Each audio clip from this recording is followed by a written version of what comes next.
Oh, responsible. Dang, I looked at it for a really long time. Although reluctantly.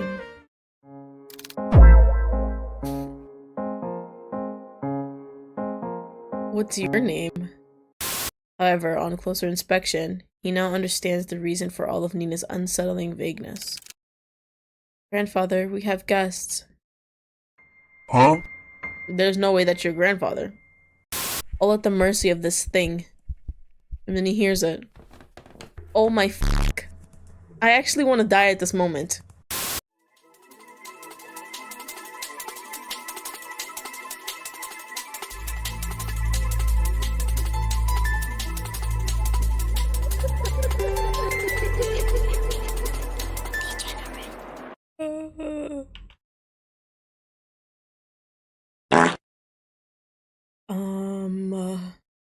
I guess start.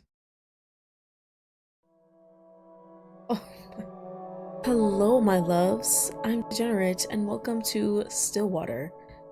I almost played this on stream before it got remastered, and I was looking at my stuff, and I was like, this is by the same creator who did that one game I played on a stream called not Don't. It's Someone Stole My Lunch. Funniest game I've played so far. So yeah, we're gonna see what this is all about. Hello, I just wanted to come and pop in and apologize because this is actually not the remastered version of Stillwater. This is the older version.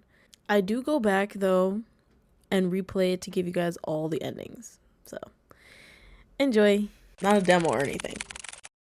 So okay. Got you. We're just gonna start. Just save right there.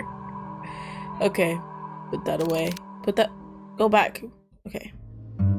Caretaker. So yeah, it's not a dating sim or anything. It's literally just a visual novel. I'm sorry, but I can't stay anymore, Nina. Nina! I feel like I'm going crazy. Calm down. If we can just talk it out. So many strange things keep happening after another. Every day there's this damn dripping sound. I thought it was just something leaking at first, but I check every faucet, every ceiling, every pipeline, and still I hear it everywhere, constantly echoing in my ears. Uh-oh. Oh, but the water. Why is it like that? I find random pools of water disappear out of nowhere, just like the dripping. But it's at night. It's at night when it comes. Okay, what the hell? I don't know if it's my paranoia, but I swear I could hear footsteps walking around the hallways. Walking on pools of water. They walk. And they walk. Upstairs and downstairs. Oh, you're crazy. It goes on and on and on and on like that. But somehow, it does come to an end. And it ends. All in front of your grandfather's room. Oh shit. I know this is a lot, but you have to believe me. No matter how many times I clean, it just won't end. I can't stay here any longer. I'm sorry, Nina. Okay, that's fine. I mean, if something happened that many times, I understand. It's okay. I understand. Thank you for taking care of my grandfather. Nina, please listen to me. I don't know what's happening around here, but the woman on the phone cautiously looks around before speaking again in a hushed tone. It's so dark. Something terrible is lurking through this house. You're in the house? Still? I don't know what it is. But please, as soon as you get back, take your grandfather and just leave this place. Shock. Oh my god. I can't just leave. That's my home. Please, Nina, this place, it's not safe. I don't know what you saw, but I can't just leave things like this. Alrighty. It's my home. It's my home. Okay. So something bad happens to you. He tried. Diner, 7 a.m. Amid a foggy morning, there sits a man by the corner of a booth. He drinks black coffee and, depending on his mood, occasionally orders a donut. Cop. And today, it was just black coffee. Oh, he's so tiny. Hugo. Ugh. I swear I've never seen that amount of paperwork in my life. A freaking mountain worth of it. You're a valued member of our team, Hugo. My foot. I'm starting to believe that I was bamboozled into joining their agency.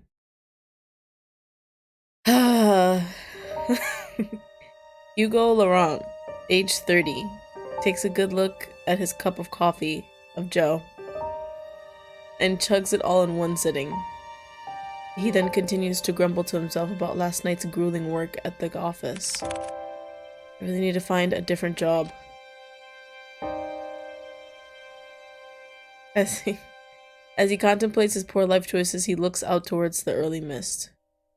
There was something inherently terrifying about the fog to him, how it engulfs everything and nothing.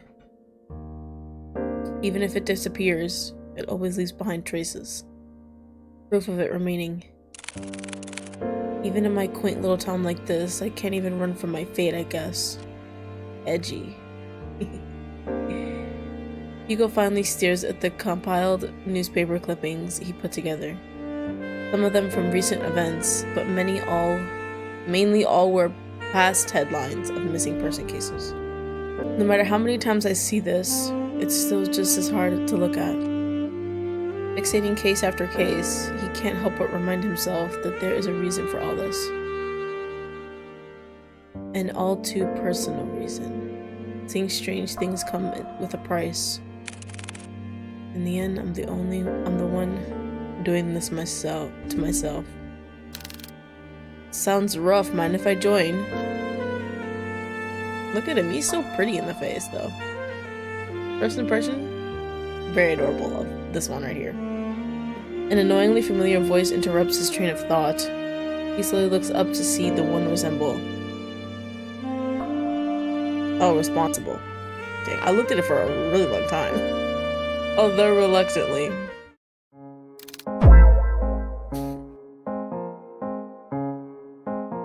What's your name? Good morning, Hugo.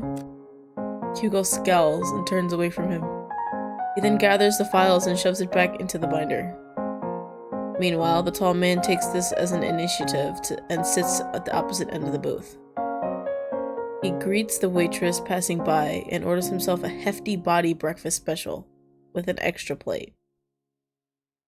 As usual, the waitress is happy to oblige and goes back to the counter to relay his order. The man then looks back at Hugo. He sees the empty cup and the now jumbled newspaper clippings. All the while, Hugo is trying to ignore him. You really should eat something with that black coffee. Not ordering any donuts today. I'm fine, Noah. So his name is Noah. Okay. Just not in the mood, okay? Not even a little? There's a momentary silence between them before Noah disturbs it once more. Well, too bad for you, I ordered a big breakfast for the two of us. Okay. 2? Yeah. 2. As if the world could grace Noah with an even more perfect punchline, the food arrives.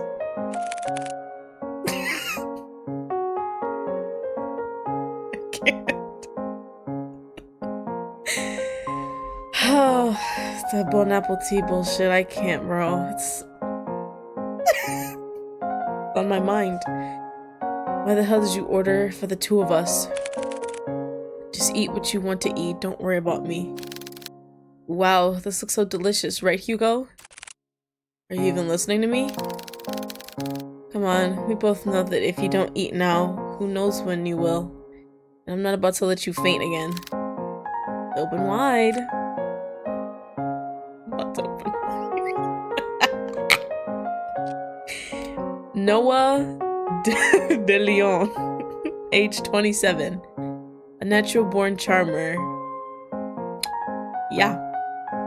Is just as equally persuasive as he is threatening. Yeah. With a pensive look, Hugo finally gives in and eats the generous spoonful without further complaints. Is it good? It's good. Right? Good food will always help you cheer up. Damn him. I got swept away again. Oh, by the way, the chief will be out for a business trip. She mentioned it would be for a couple of days. When did she tell you this? I didn't hear anything about it. Yesterday, I think? Yesterday? She told me to sort out the cabinets yesterday. She didn't mention anything about a business trip. I guess it was a pretty sudden one. Well, I mean, she did tell me to tell you. Should have said it yesterday. And lucky me, I know where you go every morning. You know what? I'm not surprised anymore. Well, what do you want to do? We technically have the day off. I'm gonna head back to the office. There's a couple of boxes I didn't get a chance to sort out. In that case, I'll come with you. Why? You can't just rest for the day? Oh. Well, it's basically the same line. And pass up this opportunity to get to know you better? Would it? I'm trying to get to know him better. If you're not up for it, let me tap in. Like, come on. Nigga's majestic. After their enlightening banter, two of them finish their breakfast, pay for their meals, and head to Hugo's car. Nice, comfortable car. Very sleek. I like it. As Noah opens the door to the passenger seat, he notices a bloodhound sleeping inside. There's just a dog sitting in here? I hope you had the windows down a little bit. The big dog stirs at the sound of the car opening and lazily stares at Noah. Oh, I'm sorry, big guy. Yeah. Little police dog. Very cute. He then closes the door while trying not to make too much noise to disturb its occupant. Colby. Oh, so cute. At the sound of his name, his heavy-lidded eyes slowly peek to see who calls for him. It is his one and only partner, his human. As if finally realizing who he is or where he is, the old bloodhound stirs up from his sleep, pounces at Hugo, and proceeds to wag his tail uncontrollably. Bark. Oh, so cute. Good morning again, Colby. Had a nice nap? Colby, 8 years old. Hugo's most faithful and loving partner in crime. Has the biggest tendency to just sleep all over the place. Noah, who is witnessing all of this from the back seat, chuckles to himself. He's amused and slightly defeated at Hugo's sudden surge of energy. Mine dog is being different, though. Not as cute. Doesn't matter how many times I try, when it comes to boosting up his mood, no one can beat Colby. Agency, 7:50 a.m. The three headed back to the office, the space just the same as Hugo left it. A decent, organized mess. To his credit, for the almost... whoops, I combined boxes in amount. My bad. For the amount of boxes he painstakingly went through, he believes he did a fair job. Albeit could have been better. Wow, you really outdid yourself, Hugo. It looks less crowded. Well, shut it, will you? This guy's trench coat is so big. He's so adorable. My gosh. I said I was gonna get to it. Orc. Thanks, boy. So cute. His little smile. Before Hugo could continue to give deserved head pats, he notices someone.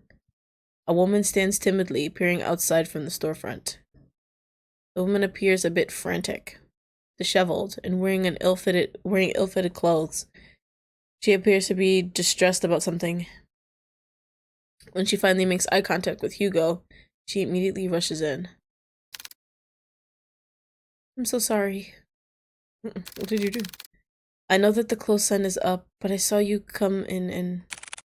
Are you alright, miss? I need your help. My grandfather, he... Is this... Nina? Before she can continue, Noah swiftly intervenes. Okay. It's okay, we'll hear what you have to say. But please, why don't you take a seat? Oh my god.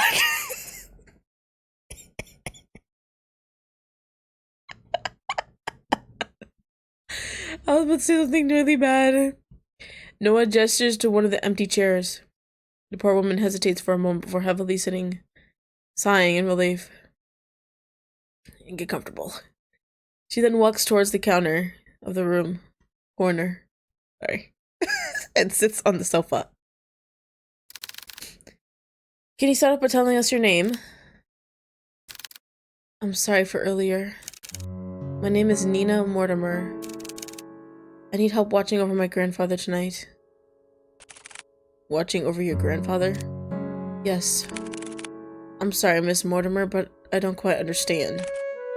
Is he in danger? I'm afraid he is. Uh-oh. Miss Mortimer, if that is the case, wouldn't contacting the police be better? Oh shit, are we not police? No! I've tried requesting their help. They all gave me the same answer. There's nothing they can do about it. If only I knew who Louise was. Who? Louise. Nina fidgets at the name. She looks to the side before reaching out from her bag for an antique letter. My grandfather, he received a cryptic message the other day. It doesn't come with an address or the name of the sender. However, the only thing I did pick up was that name. As she hands over the letter, Hugo notices her hand slightly shaking. Whatever lies in this note must have shaken her this badly. Delicately, Hugo removes the content of the envelope and unfolds it. At first glance, it seems like a normal written message.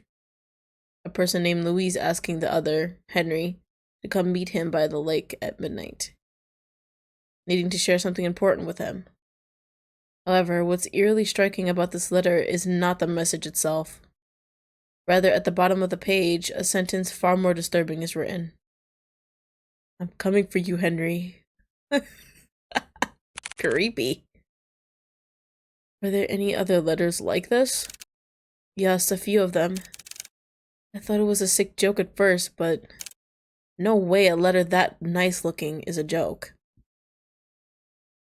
This one was different. Up until now, I've never heard anyone by that name. Not a relative or family friend. So who the hell is, like, Henry and... Oh, your grandfather's name is Henry. Whoops. I think. I'm gonna assume. But they clearly know who my grandfather is. If I don't do something about this, I'll lose him too.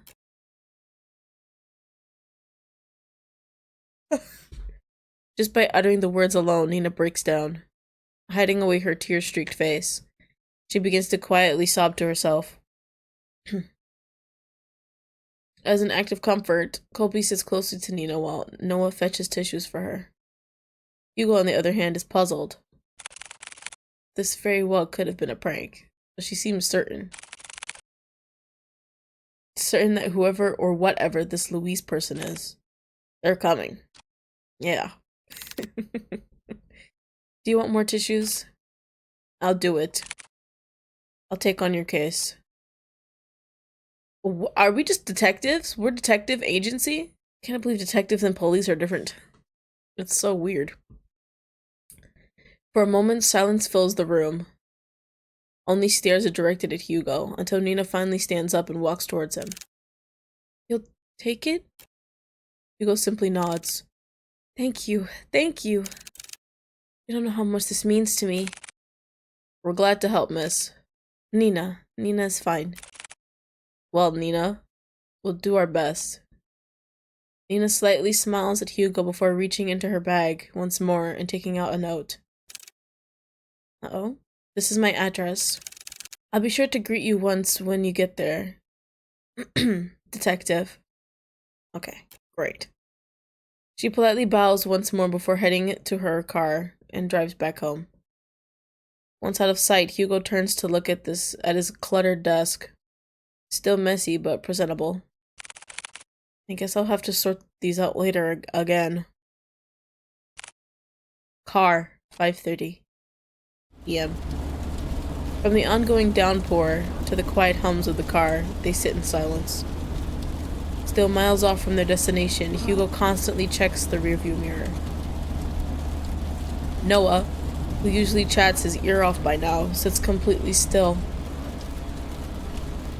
He looks out to the passing streetlights, reserved and distant. ... Hey, you're a lot quieter than usual. What's wrong? ... times 2. This is a surprise. Have you been looking at me, Hugo? No, you idiot. You usually just talk a lot, that's all. But do you miss me talking a lot? This guy. Just say it. I didn't want to offend Nina earlier, so I kept quiet until she finished. But it's her last name that caught me off guard. Have you heard about the Mortimers? They're a pretty distinguished family. Well, they used to be. What do you mean? They've been struck with so many tragedies that over time people began to believe they were cursed or something. Every other year I would see a headline on the local news about one of the family members' deaths. And you know what's strange? All of them have been labeled as accidents. Like, what's his name's family? Elias. Connections. No foul play, no nothing. Just another unfortunate event for the family. Maybe I understand why she wouldn't go to the police. She probably thought they'd perceive her as paranoid or hysterical. Or worse, crazy. I can't imagine all of this for Nina. Just make sure I read that right. And most of all, who knows what we'll find in there. Is that why you decided to come with me? Well, partially. I'm more worried about you, though. Think of it this way. I'm the appointed driver. When you decide to do some pretty reckless shit, I'll be there to drive you to the local hospital. Ugh.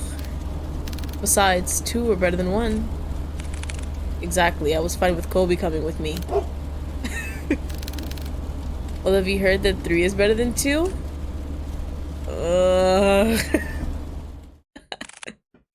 Mortimer Estate, 6 p.m. House is nice, but we're about to get jump scared like crazy in there. Passing through countless dirt roads and steep cliffs, the estate reveals itself beyond the evergreen. Nestled and tucked away from prying eyes, it stands tall, looming from a distance. Hugo and Noah could only gaze at the sheer scale of the manor as they parked adjacent to Nina's car. Wow, and to think she came all the way just to request us. It took us more than a couple of hours to get here. Maybe she really didn't have a choice. What do you mean? Come on, she's waiting for us. Ooh. Immediately after exiting the driver's seat, a sudden sharp pain weighs heavy on Hugo's chest. Grasping tightly at his coat, he begins to gasp for air. His gaze hazes. What the f***? As he leans close to the car. Like a fish drawn out from sea, he desperately heaves. But this ache he harbors pales in comparison to the pain far more excruciating. Is it the house? No, something far more sinister. He feels it. Someone is watching him. A piercing gaze fixed on him. Like leering at a bug and waiting to strike. I'll never forgive you. Louise? Who are you talking to? What the hell? Damn it, already? I need to hurry or else. Hey, are you alright? Noah calls out to him, snapping him out of his fixated trance. Dog. Colby nudges his head against Hugo, whining with concern over his parents' well-being. Did you hear that just now? Hear what? A voice. It was so close to my ear. Uh-oh. Is everything alright? Girl. Oh, I'm fine. Don't mind me. Just a bit winded up out from the trip. That's all. I'd be happy to make you coffee at the very least. If it's no trouble. No, not at all. It's the least I can do. Oh no. I think she knows about something. She's not telling us. Once again, the subtle uneasiness from Nina surfaces. But before Hugo could get a chance to look further into it, she walked off towards the front porch, without saying another word. Are you sure you're alright? You sounded like you were choking earlier. I said I'm fine. Besides, we're already here. We can't back out now. Who said we're doing that? Listen to me. I think you should... Noah abruptly cuts his lecture short as he notices Nina stopping by the front door. She stands there, silently, as if contemplating something. Girl, what are you about to do? I know this may sound rude, but I didn't get a chance to know your names. What, bro? Well, you were pretty out of it when you walked in. So. I'm really sorry about that. No worries. This is Detective Hugo Laurent. His assistant, Colby. Lovely dog. And I'm his second assistant. Second. Noah de Leon. It seems so surreal. Just like a cartoon. Ah! Nina meekly smiles before turning away from them. I haven't been quite honest with you, Detective Laurent. Here it comes. Just like before, as if carefully choosing her next words, she decides that in this situation, words are not enough. You'll see for yourselves what I mean. Betrayal. And with that, Nina enters the house, leaving the three to follow behind. Hugo is about to enter through the foyer when he feels a tug on his arm. Don't forget what I told you. If something happens, let me know right away. You'll be the first to know. And with that, Noah releases his grip on Hugo. They proceed to head in, not knowing what awaits them beyond the door. Hopefully that's not like a mannequin of some sort, and that's an actual person.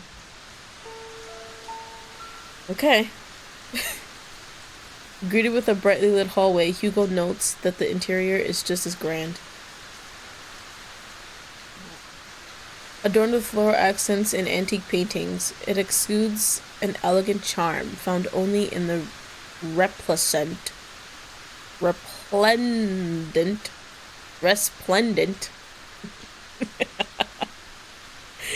in a resplendent house such as this. However, Hugo notices something even more distant than the splendor. This house is much more terrifying inside than out. I mean, it doesn't look too bad. Please, come this way. Bracing themselves, they enter the dimly lit drawing room.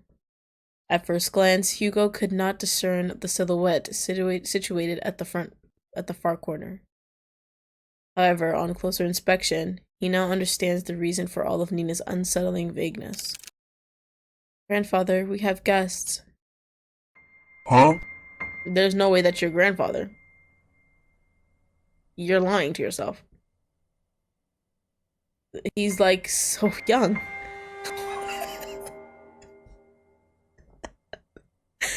What? That's your grandfather. Okay. Sitting on the armchair is a young man. He is dressed in a white collar-down dress shirt, tucked in with black slacks and black penny loafers. Your grandfather's pretty hot. Like, I mean, I'm gonna be completely honest. Don't want to lie here. Staring only at the window, the young man sits there dazed, with the acknowledgement of the people around him. Still, motionless, like a doll. Grandpa, these are the people I spoke of. This is Detective Laurent and his two assistants, Colby and Noah. They're going to help us. Okay. Even after introducing them to the head of the Mortimer estate, Hugo and Noah could not help but feel unnerved. The man before them is supposed to be frail and older than any of them. And yet here he remains, forever unchanging.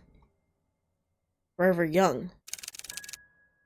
They've come a long way. I'll be making some coffee. Would you also like some, Grandpa? This is creepy. The young man still does not reply back. What the f- Never glancing at Nina or anyone else in the room. Only fixed on the rain. I'll be sure to make a cup for you two. I don't think he wanted one. That'd be a waste of coffee. He then timidly gestures to Hugo and Noah back to the foyer. Bearing more questions, the two follow Nina outside. But before they leave the drawing room, Hugo takes one last look at the young man. There is an all too familiar air about Henry Mortimer. His eyes, they're similar to his own. Green? Whatever he must be longing for, Hugo knows it will not end well. That was definitely unique, of course. Nina, that man. Yes, he's my grandfather, the one I asked you all to watch over. I know this is hard to believe, but... Nina draws something out from her pocket. It's an antique picture of a young man with slick-backed hair, wearing a luxurious suit. He appears to be poised and refined, a complete contrast to the current Henry Mortimer. This isn't much to go by, but I swear he's the same person. And why does he look so young? It happened a few nights ago. I was on my way to get a cup of tea when I heard a loud thud coming from my grandfather's room. I was worried that something fell over, so I went to go check. When I opened the door, I found him collapsed on the ground. I rushed to help him up, but when I did, he looked so different. So many things were rushing to my head, and yet he felt so familiar to me. He wore the same clothes that my grandpa wore that night. And his face, I recognized his face. He just looked younger. That was also the same night I found that letter. It was next to him, already opened. I'm sorry again for all of this. No matter who I went to, they either said something was wrong with me or my family. With everything going on, maybe they're right. The pools of water, the dripping sounds, the letter, and now this. Maybe my family is really cursed. They're not. Curses aren't real. Detective? I think we easily get too involved in believing that sort of thing exists. In reality, the ones who fixate on it feed off of it. Rumors, doubts, lies, all of those things are what they want to become real.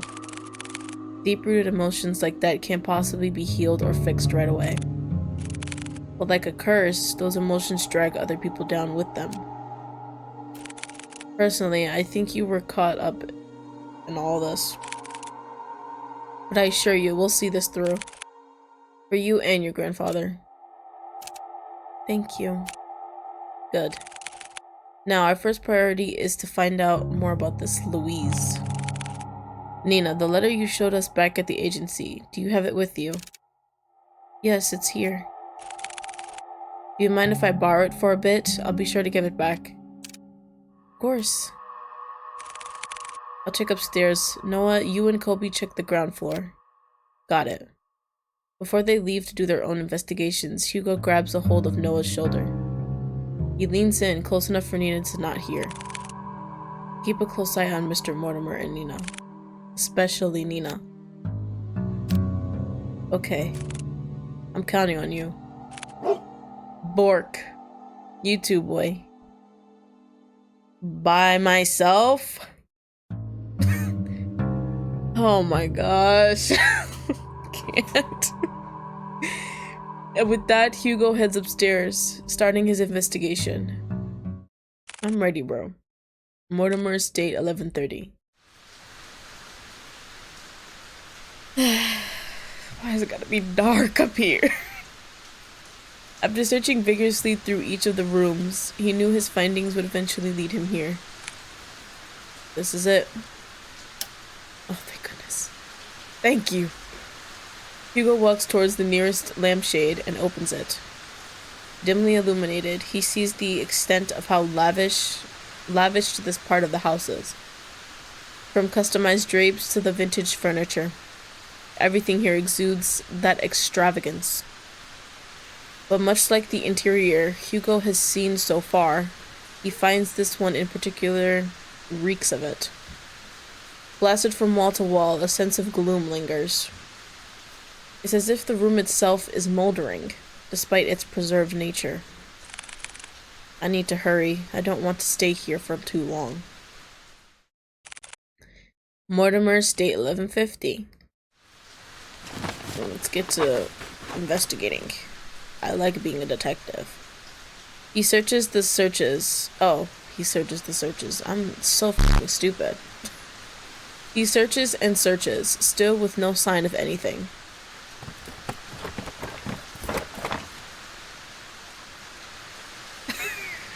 He's so cute. Look at him. He's a little cutie patootie. Not one thing pertaining to Lewis. Damn it, nothing?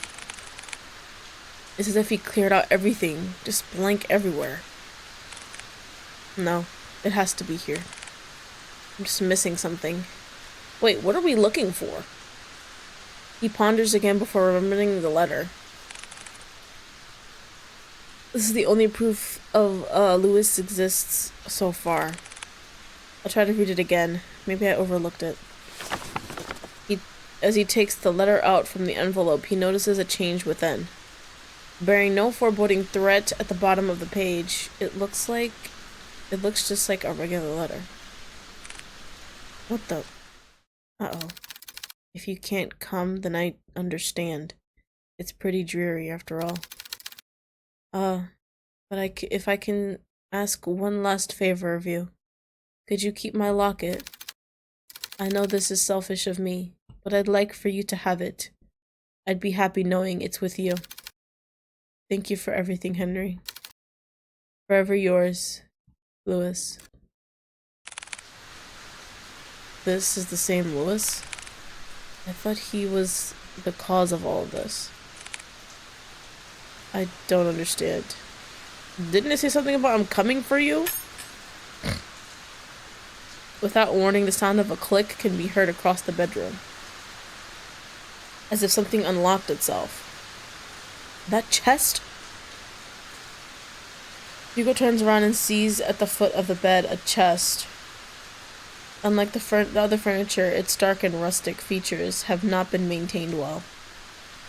Left to rot on its own. Preparing himself, he opens the chest. Inside, scrambled together, are bunches of notebooks and small trinkets. Hugo continues to rummage through when he stumbles across an old newspaper article. Young man found dead by the lake. An unidentified young man was found on the morning of X, 2 days prior to his death according to police. Ruled out as a suicide, police have claimed that the troubled youth drowned himself. This certainly is a tragic loss, an unfortunate event indeed. X comments. No claim of his body has been made. Lois. By the corner of Hugo's eyes, or just eye, he spots a bright glint buried beneath the clutter. He reaches for it. It's the locket. A locket of brilliant gold shines unblemished, retaining timeless luster. Very pretty. Inside it safeguards a picture of a young man with glasses, smiling brightly.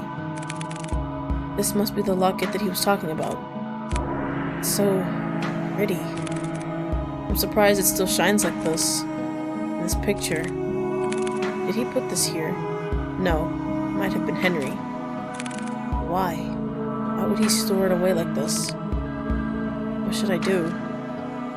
Take the locket? Leave the locket. Take it. Oh crap. No. Leave it. And then take it. I should probably hold on to this for now. Nice. No! No. Hugo's about to put everything back into the chest when he feels a wet and cold sensation crawling up his leg. Disgusting. What? Water. A pool of water relentlessly spreads across the floor. Maybe I shouldn't have taken the locket. Already seeping into the chest. Damn it, no. No! No. Suddenly, the lights shut off. Is someone in here? A scream is heard, followed by a myriad of shouts. Hugo's about to call out to Noah, but stops at the sight of pale feet before him. Stop. Looming over him stands a tall and ominous figure. Stop it. His face is shrouded in complete darkness, devoid of any human emotion. Oh my gosh! It appears as a young man, but Hugo knows that it's far from it. No, this very thing is trying to imitate a human form. Trying to be human. Hugo could only stare back. Stop. Paralyzed with fear, he is forced to watch the horror as it slowly creeps towards him. Ooh.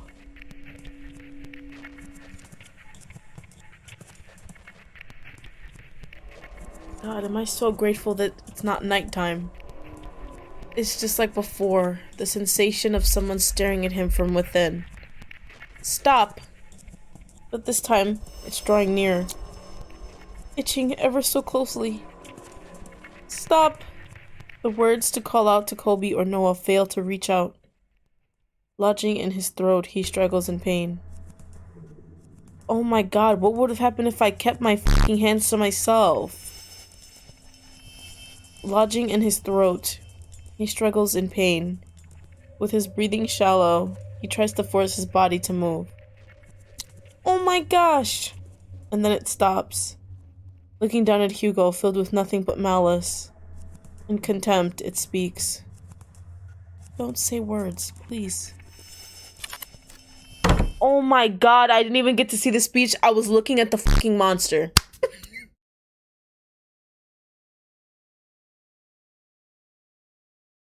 I didn't even look at the words. I got so like should I even go back? I don't even want to. I don't want to. God damn it, I have to. Oh! I said don't get in my way. Oh god. Heard you loud and clear, buddy. I'm gonna make my way out. Crystal. Made that very clear. All of a sudden, the door to the bedroom slams shut, and the entity disappears. Good. Good. That shit looked like Siren Head, bro. The tension from his body finally releases its agonizing grip, and he gasps desperately for air. His vision blurred and breathing jagged. He staggered towards the door. Okay. He yanks at the handle several times, but it's tightly jammed. Fuck. Noah, Colby! To his dismay, he is only greeted with silence at the other end of the door. Damn it! From a distance, he faintly hears the sound of Colby's relentless barking as it gets further away from the house. No. You see that chair right there? Throw it at the window and then jump out. Something, I don't know. Hugo rushes towards the window.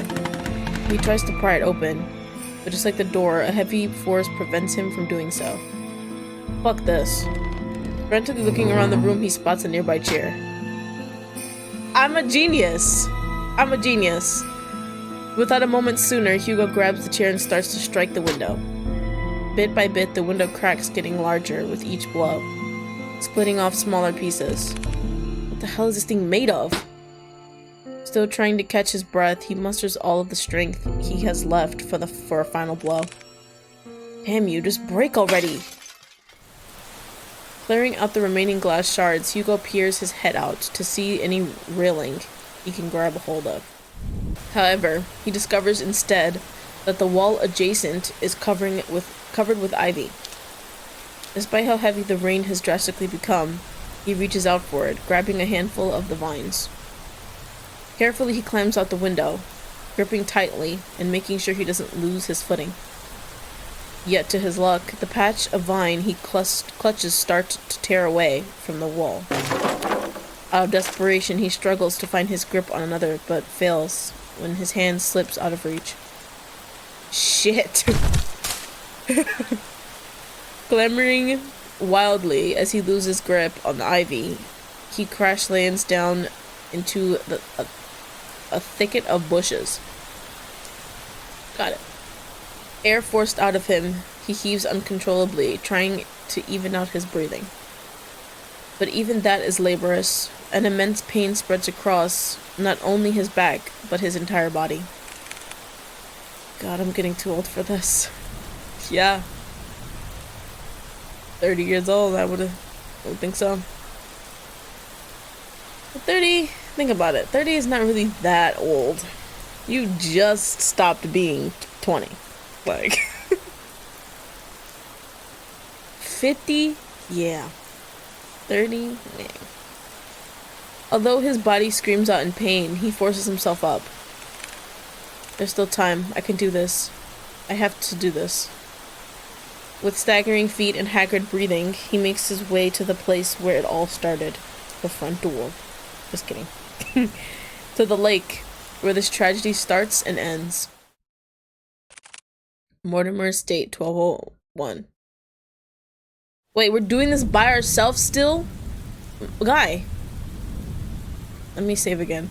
I don't want to mess up something. Finally entering through the park, Hugo calls out to Colby and Noah. Oh. Colby, Noah, where are you? He hears faintly the sounds of barking and echoes of people yelling in the distance. He rushes towards the echoes, guiding him through the downpour. With his heart racing and blood rushing to his head, he finds his way to the lake. Drawing closer, he sees Nina giving chase to her grandfather. Unfortunately, she doesn't get too far as Noah stops her. Oh my god, he's about to do something crazy, bro. Grandpa, stop! Grandpa! Let me go, my grandpa, he's... Nina, please, it's dangerous. You'll get hurt too. I don't care. I don't want to lose anyone anymore. It's at the instant Hugo trudges against the water, pursuing in Nina's stead. They were both about to die just now if she kept going. Hugo? No, don't. Dog just standing there? Please fall deaf to his ears. Not even the whines and worried cries of his partner could make him turn back. I cannot believe this. Determined, he trudges further in. Nearing the deep end, he sees Henry Mortimer, gazing directly at the abyss. Oh my god. He looks even more frail and disheveled, as if all the life had been drained from him, surrendering it all to the lake. Oh my god, he about to meet Lawrence. Like, before Henry could lean in, Hugo reaches out and tugs at his arm. Mr. Mortimer, listen to me. Nothing is waiting for you down there, so please, come back to the shore with me. You're not trying to hear it, bro. You're not trying to hear it. Motionless and unresponsive, he still stares deeply into the water. There are so many things we cannot afford to lose in our lives. And you're one of them. To Nina, you're all she has left. She needs you, Mr. Mortimer. Hugo felt it. A slight jolt from Henry's arm, as if stirred by the mention of Nina. Oh, shit. He slowly turns to face Hugo.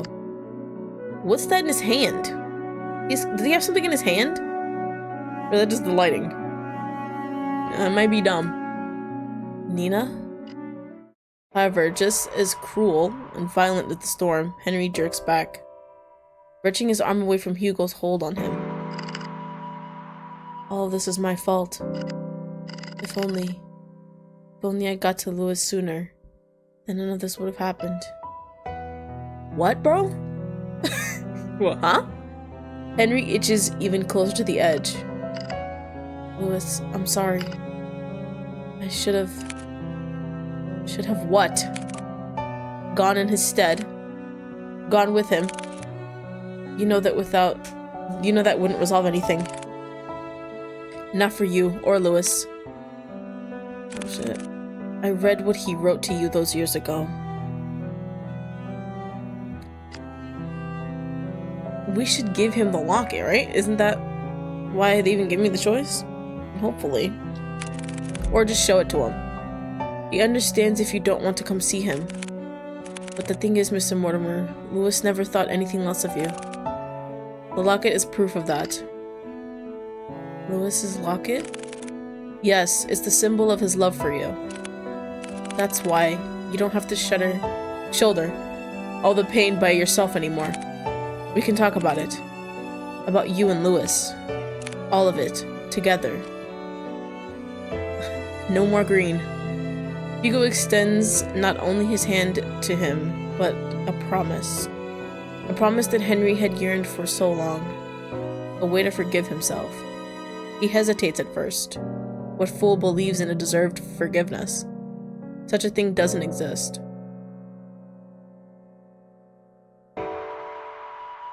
And yet, despite everything, Hugo still reaches out to him. To a stranger. Maybe he can be forgiven. Just as he was about to reach out for Hugo, a hand slithers around Henry's instead. Please stop. Its arms unnaturally contort around him while its head perches on his shoulder. This thing. This Louis is no longer pretending to be human. With piercing, cold green eyes, it glares directly at Hugo, mocking him, cursing him, wishing nothing but despair. We can be saved? I don't know. We can be forgiven. Oh my god. There is only one true way out of this. I will share with you the most happiest of endings. What?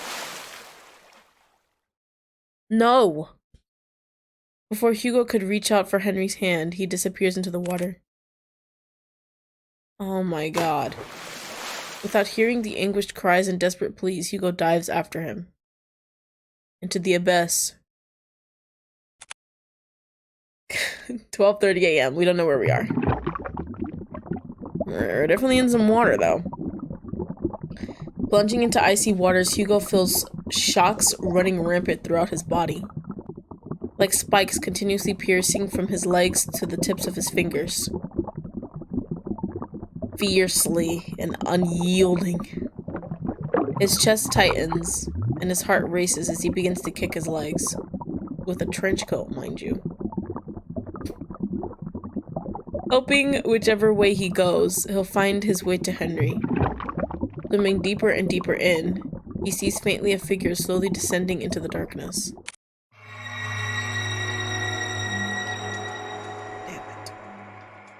As he finally gets closer to Henry, long snake-like arms stretch across the void and grab Hugo's neck, violently squeezing all the air out of him.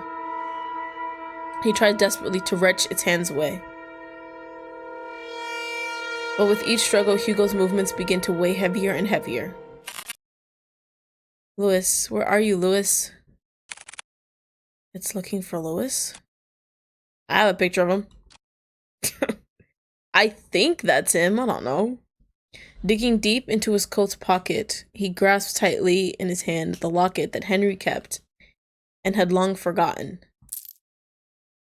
holding it out as it shines ever so brightly in the dark. Uh-oh. Ah, there you are. Oh my god.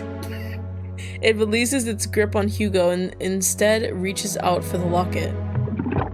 Taking this as a chance, he drops the chain and kicks with all his might to grab Henry's arm. Nice. Good thing I took it. I thought I took it and then that monster popped up. And if I didn't, it would leave me alone. But I think that just happens either way. With his heart burning and his body screaming, he swims desperately to the surface. Almost there. I just have to. As the light from the surface begins to blur, Hugo makes one last attempt to reach for it. With his limbs worn out and his energy spent, this is all he can do. Before he loses his consciousness, he notices a figure swimming towards them, getting closer and closer. Hopefully it's Noah. And then everything fades to black.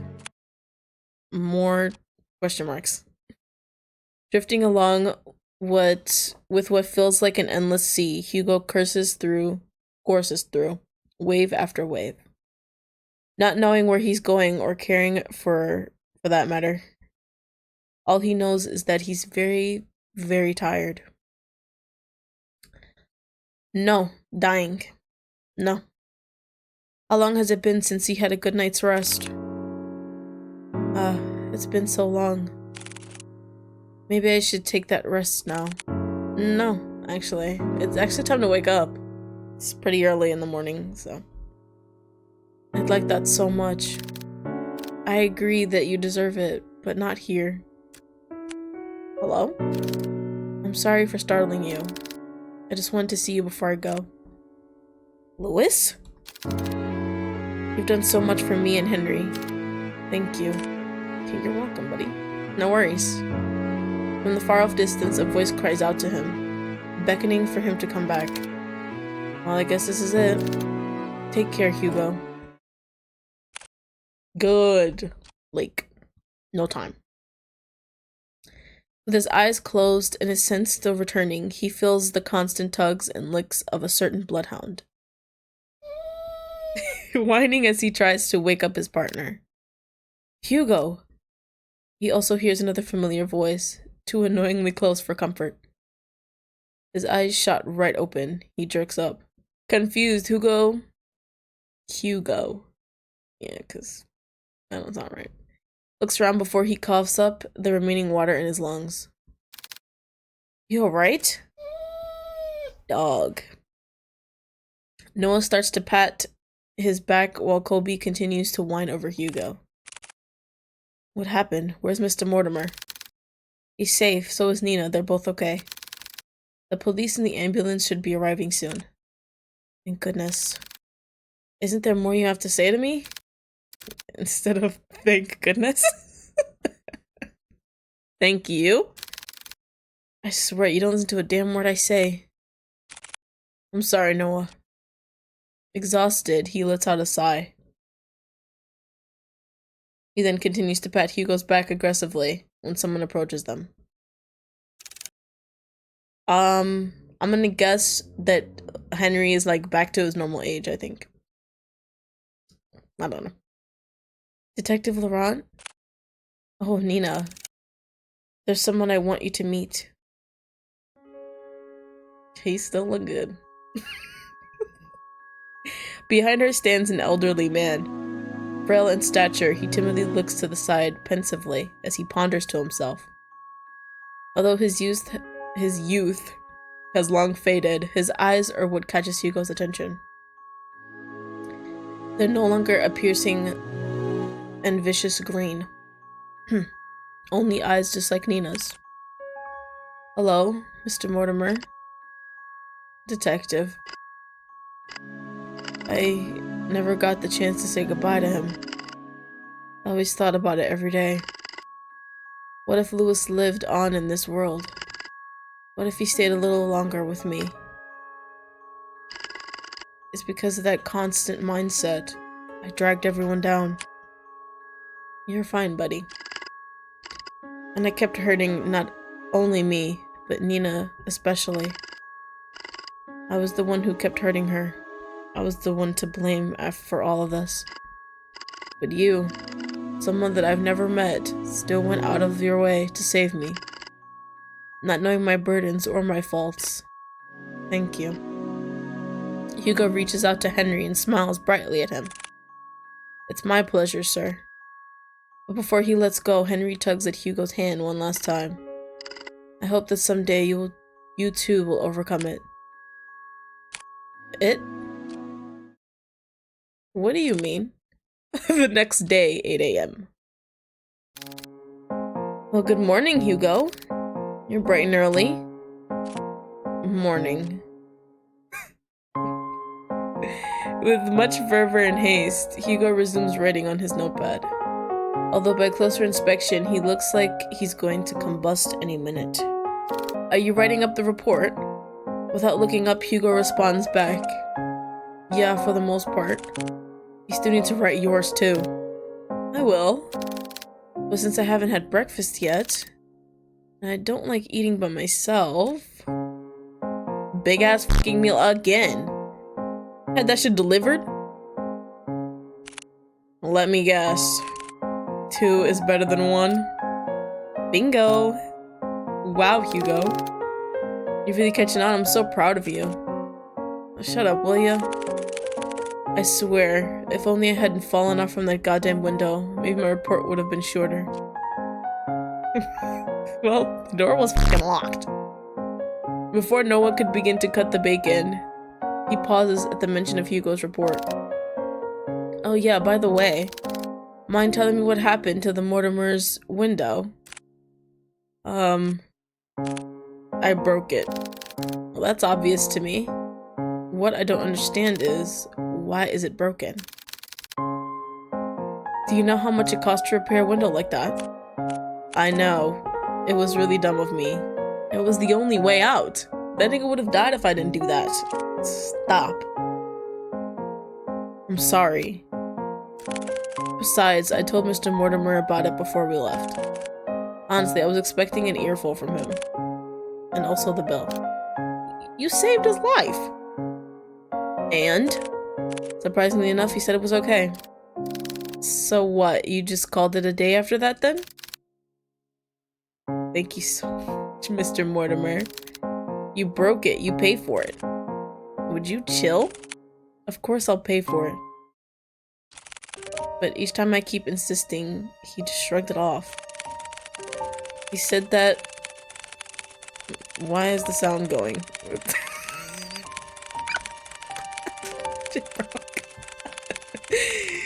Said that we already went through a lot for them. So this was nothing in comparison, okay. I was so confused. You know what? He's right. After all that we went through, I deserve at least a nap.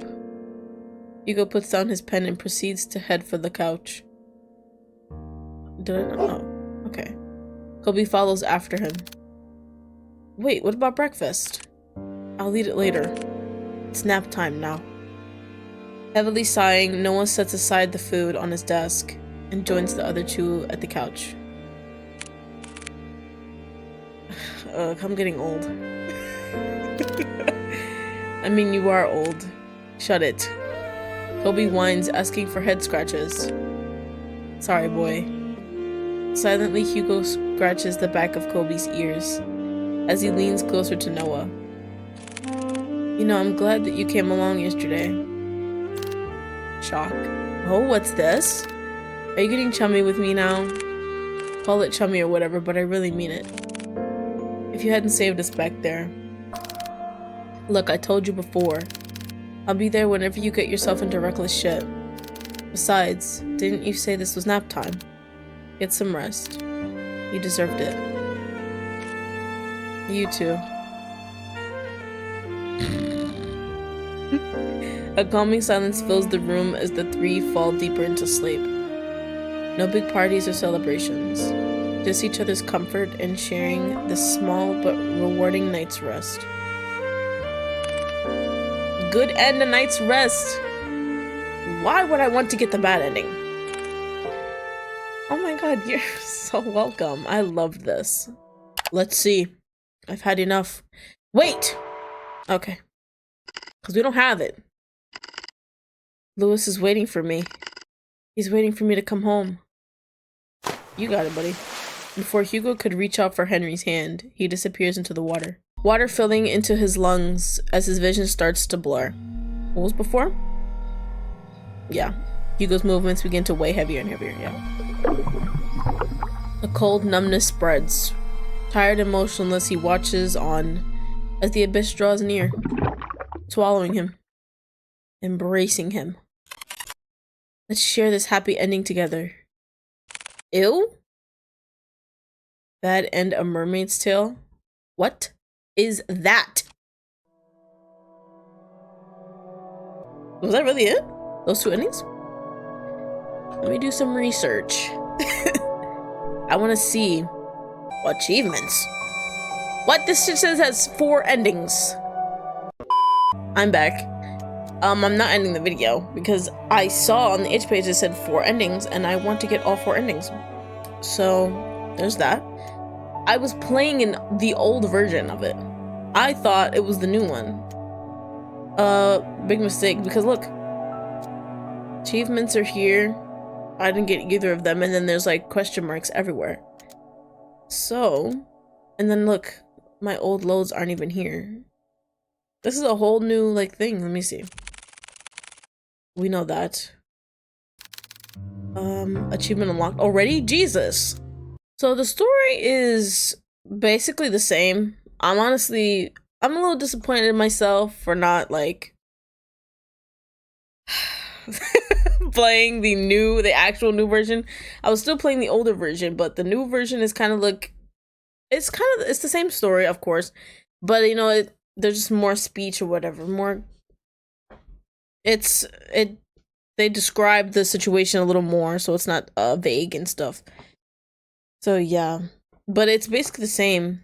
Just earlier, the letter, when we were holding it, it was like whispering, because I don't think it did it before. At least, yeah, no, I don't know. We just read it. So, but now we're actually getting a choice to take the case or reject it. So I already saved it, obviously. But we're gonna reject it and see, because we know what happens when we take it. So let me go back actually. So we're gonna reject it. We know what happens when we take it, but I'm gonna take it anyways and then see what changes later for that too. Hugo casts his face downward to stare directly at the ground in front of him, unable to look at Nina.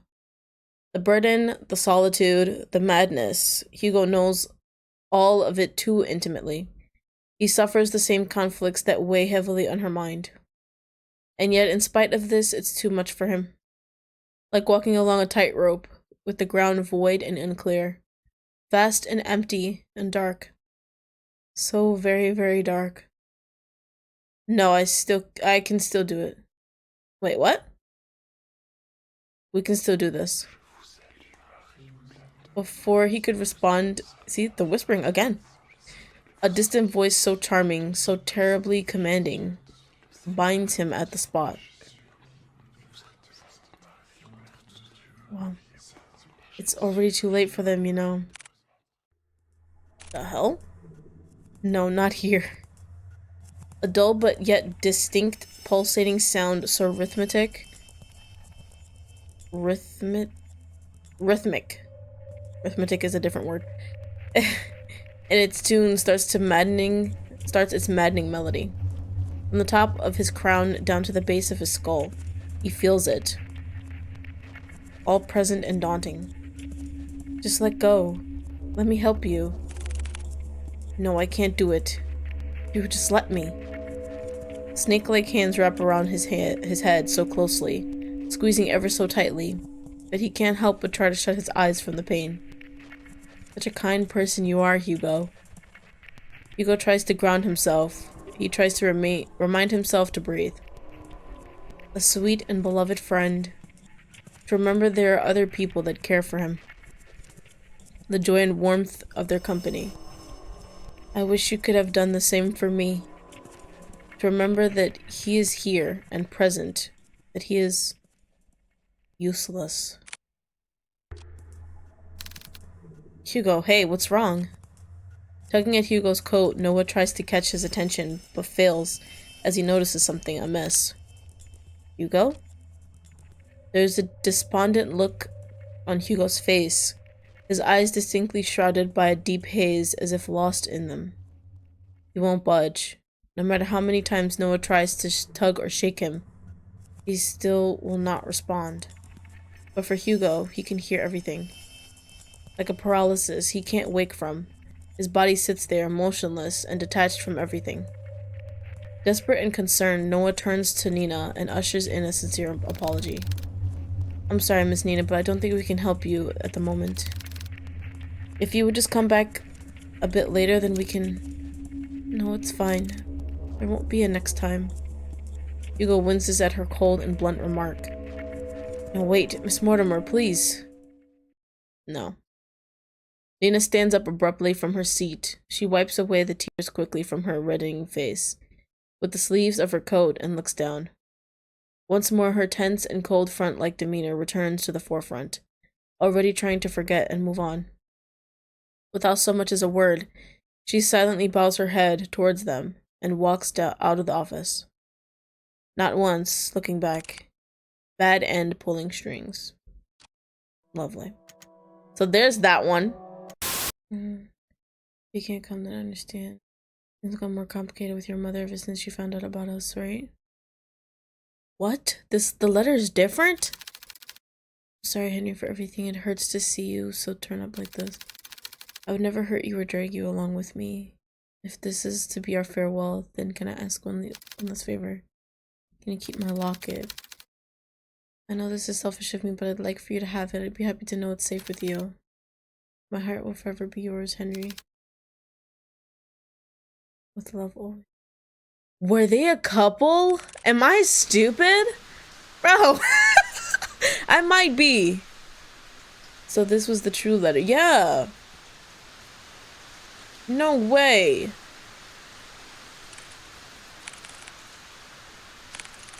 Oh, wow. They were like lovers. Huh. Something different happened before. I know this isn't an ending, but there was like a little investigation mini game or whatever. Same with him though, with this like in the part before. We get to look at the chests and stuff around the room.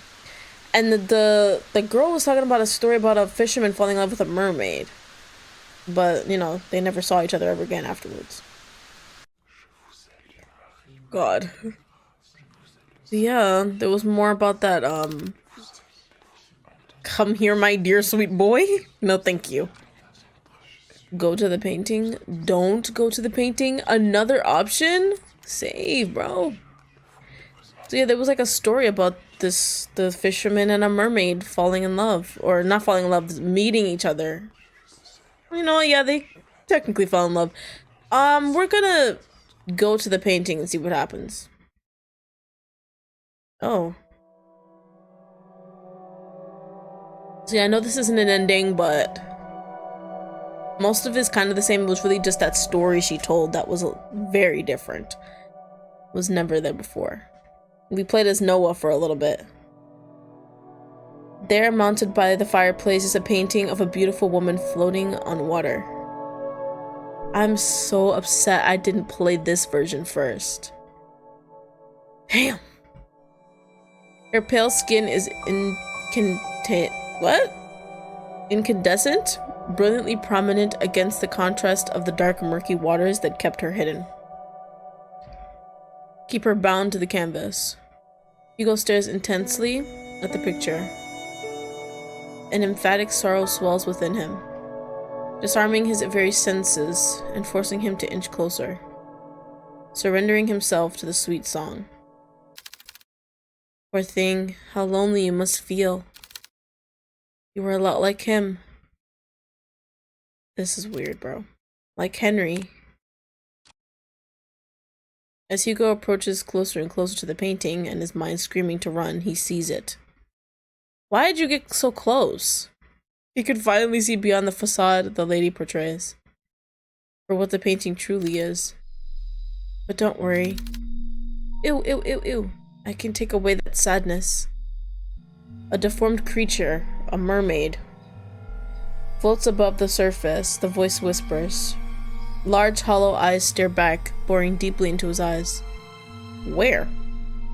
Her skin is melting. Oh. Bleeding heavily, this black ichor as it gushes out from the canvas. Some of it starts to hit not only the floor, but at Hugo as well. The black vicious tar clings persistently onto him, relentlessly as they continue to pile up. And then he feels it. What drew him initially to this thing? A deep sense of longing rushes through him, snuffing out what little control he had left. Finally embracing this nature, to come home. Take my hand. Without hesitation, Hugo reaches out his hand while his body leans in closer to the mermaid. She grabs and pulls him in. Not once looking back, he dives and follows after her, returning to nothing. Bad end beyond the painting. Lovely. So, I mean, I guess that was the... Oh, shit, there's way more than 4! That was a lie! Oh my gosh. I'll be back. Once again. What? This is what this thing says after popping up. This thing right here? Where did it go? This creepy... whatever that is. He obviously... he seems to come to terms with it too. But apparently this thing has other plans. Oh no, it's far, far from over, Hugo. So, after all, you said it yourself. Seeing the things you do will come with a price, right? Oh, and what a hefty price has been paid for your stupid little blunder. What? So get up, Hugo. We're far from having a happy ending. What? I didn't take it. The locket. Hugo's eyes shot right open, his vision disoriented and a blur. As he tries to focus on Noah's voice, a violent tide bursts within him as he coughs out the remaining water in his lungs. He can feel Noah's hands rub against his back, anchoring him and checking to see if he is alright. But deep down, there's something far more concerning to worry about at this moment. Where's Mr. Mortimer? I'm sorry, Hugo.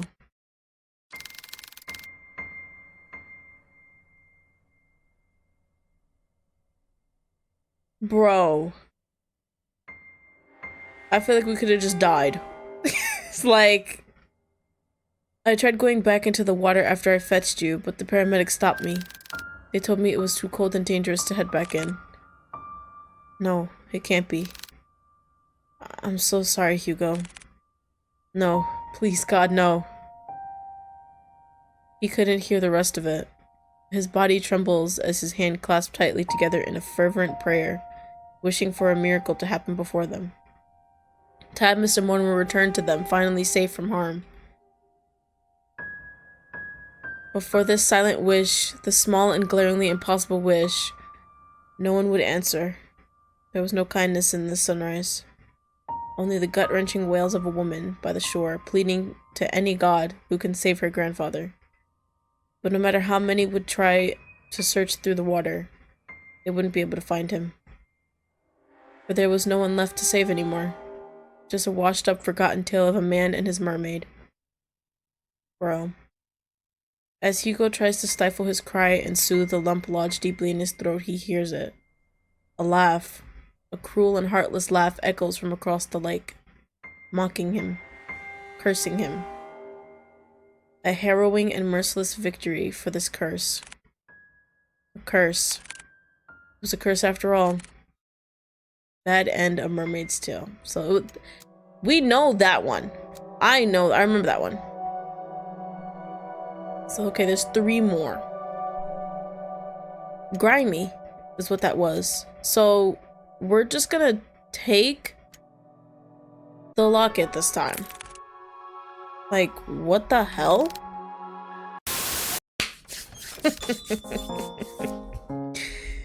But to see if this ending is just the same.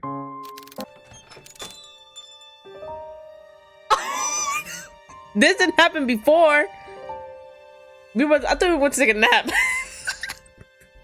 Good morning, you two. Just barely a foot through the door, a certain bloodhound stirs up from his resting spot and makes his way towards Nina, tail uncontrollably wagging. Good morning to you too, Kobe. Nina scratches behind one of Kobe's ears, making his right foot unconsciously move on its own. Scratching an invisible but desirable spot for him. Good morning, Miss Nina. Morning. What brings you here this time around? Is everything alright with your grandfather? Yes, he's doing pretty well, actually. Even better than before. We talked so much last night, I hardly slept at all. But honestly, it's been a while since I last spoke to him. So freely like that. I hardly felt tired at all. That's wonderful to hear. But there was something else I wanted to ask the both of you for. To put it bluntly, I need your help. Girl! If you two aren't busy, I would like some company eating these. Oh. Is that a clear plastic bag or a stack of 2 boxes placed on top of one another? She opens the box on top and reveals a colorful array of neatly decorated donuts all lined perfectly. No cramped or squished spaces. A work of art in Hugo's eyes. Wow, so pretty. Donuts?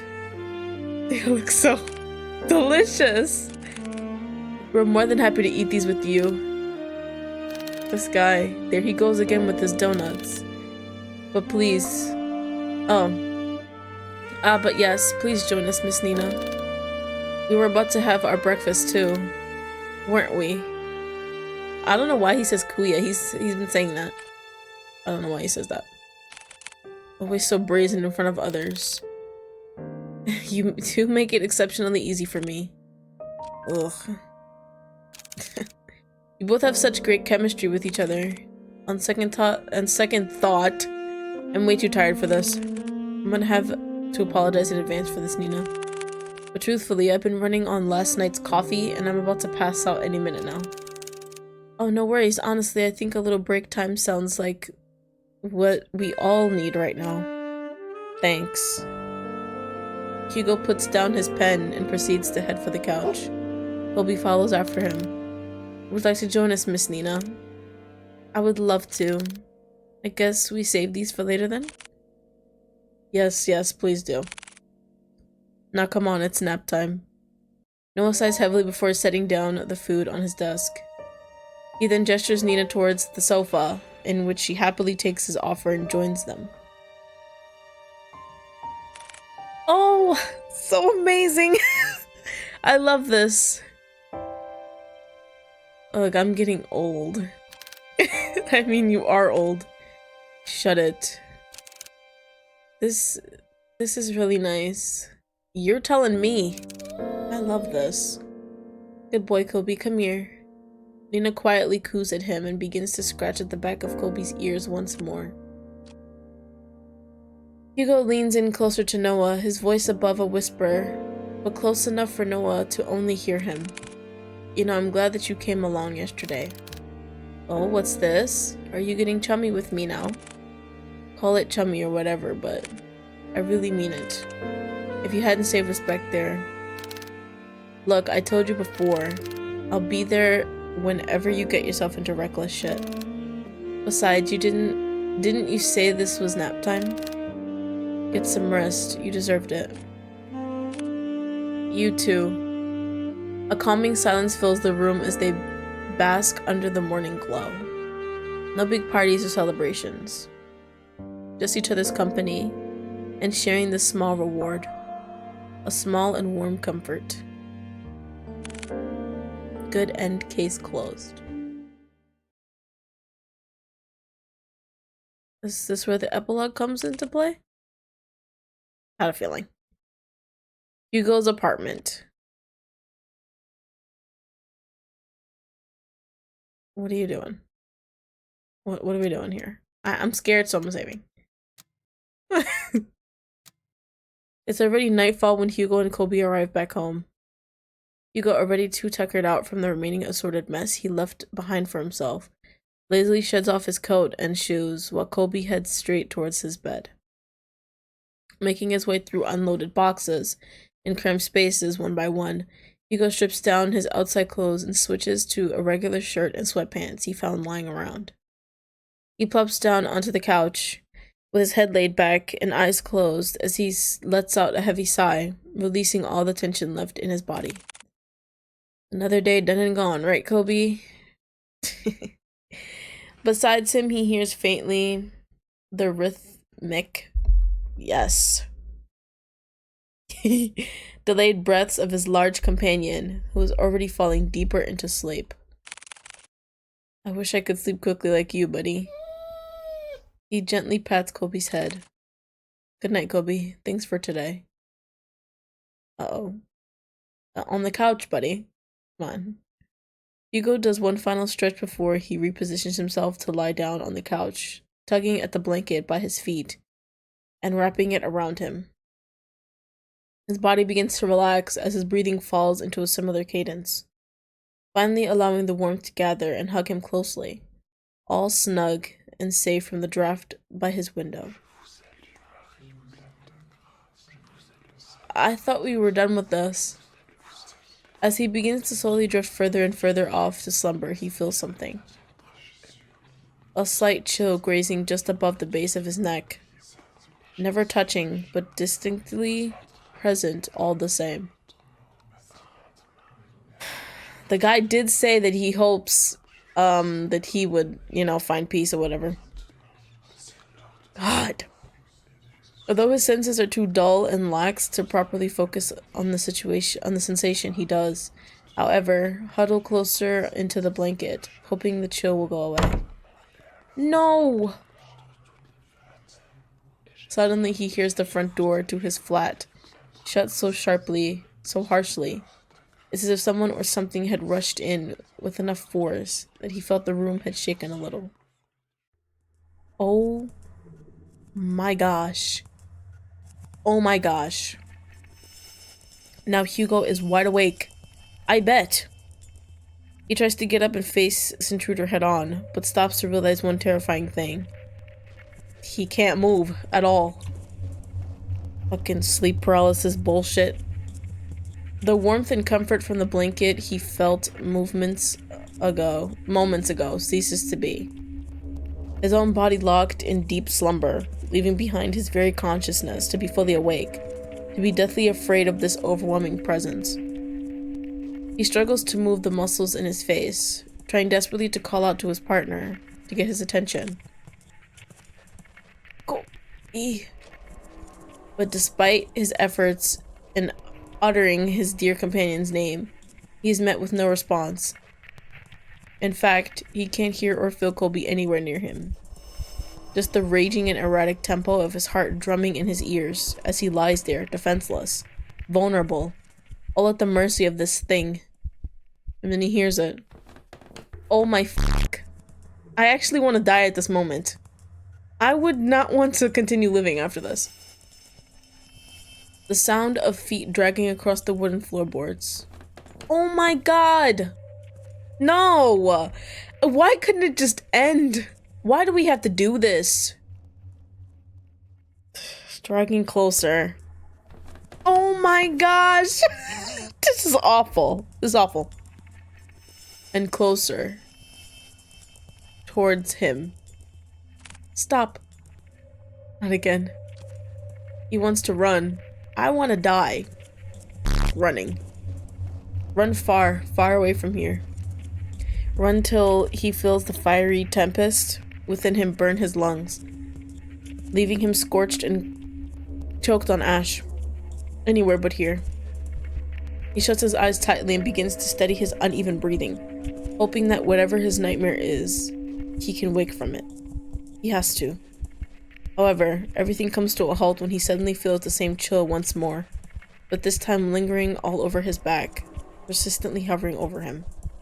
He knows it's here. Standing near him, it's unbearable. His breath hitches as he feels this intense prickling feeling. A hand, hovering so closely above his head he could feel it. Oh no, I hear the heartbeat in my headphone. No. He wants to cower, to hide forever away, but he can't. This frightening thing that has been following him, stalking him, haunting him for years, will not rest until he gives in. His own curse. Oh my god! All of a sudden his phone rings. Like a spell lifted off from him, he can move again. Hugo's eyes darted straight to the direction where the presence should be, hoping a chance to peek, just a glance, at the thing that hunts him. Why would you want to do that? But there stood no one. Only the moonshine reflected from the window's shades piercing through the shadow. His eyes shot once again at where Kobe should be, and he found the bloodhound to be there, alert by the sudden ringing of his phone, and also at Hugo, who looks more disheveled and winded out. He takes a deep breath, steadying his heart as he takes the phone in his hands and answers. Oh my god, thank goodness. Hugo? I'm so sorry to call you so late at night. I forgot to ask you about the festival that's coming up in a few weeks. I was wondering if you would like to come with me. I know you said you don't really care for outdoor stuff, but I promise you it's gonna be fun. Hugo, were you there? Yeah, sorry, no, I'm here. I guess that's a no, right? No, I mean, no to your no. I'm sorry, I'm a mess. What I meant to say was yes, I would like to go with you to the festival. Oh wow, I'm a bit surprised, but happy nonetheless. Well, I don't want to keep you from your hard-earned rest, so I'm gonna end the call. Wait, Noah. Hugo, you alright? Can you stay a little longer on the line with me?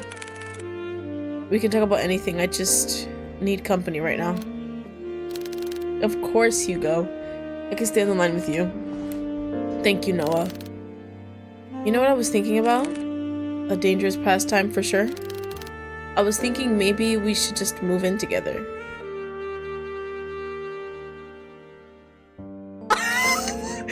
I am so stupid!